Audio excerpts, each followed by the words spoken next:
overwhelming defeat at Midway, the enemy is shunning major naval battles. Now, they plan to move from island to island, building frontline aircraft bases on each of them. I expect that the Navy will soon have to start the landing operations in order to kick the Japanese out of those islands. Adding more Marines to our forces will be crucial.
Enter.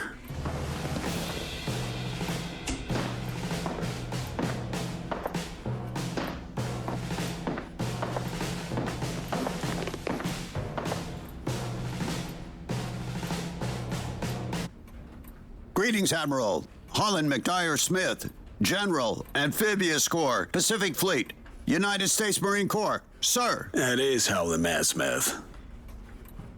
I know very well who you are. I'm all ears. Well, just one damned request, sir. I spent the last few years training the Marine 5th Amphibious Corps.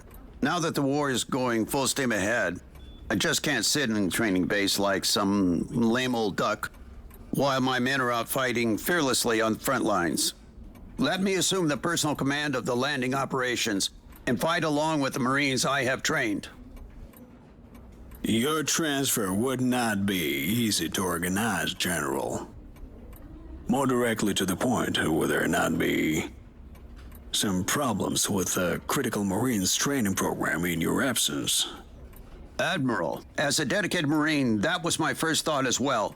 So, I took care of all the necessary preparations. I can assure you, the training process is very well organized, and it will not suffer due to the transfer.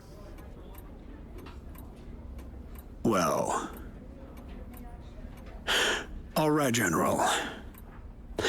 I will honor your request. But in exchange, I expect I can count on your typically impeccable command of all our landing operations. Aye, aye, sir. I won't leave those Japanese bastards any more land than is needed for their graves. Of that, there will be no doubt. Well, you will soon have the opportunity to prove that, General Smith.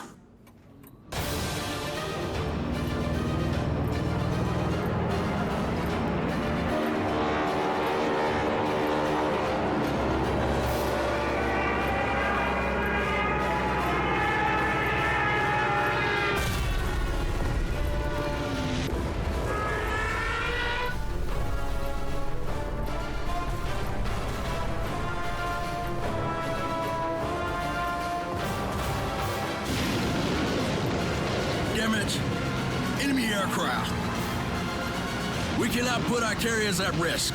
We have to leave the area immediately. Signal a full withdrawal.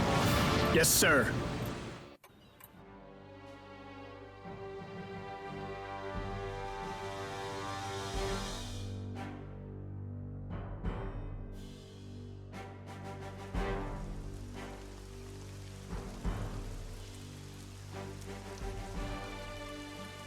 From Admiral Fletcher to Admiral Nimitz. Due to the threat of an air attack, I have ordered the carrier task force to retreat from the landing zone. The group of escort ships was tasked with covering the landing operation instead. Sir, we have just intercepted a radio exchange of Japanese forces northwest of Guadalcanal.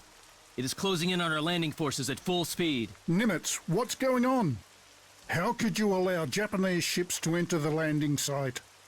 The Sea Lark Channel is crammed with our transport ships, and the Japanese will sink them all. Fletcher's carrier force was supposed to cover the landing operation.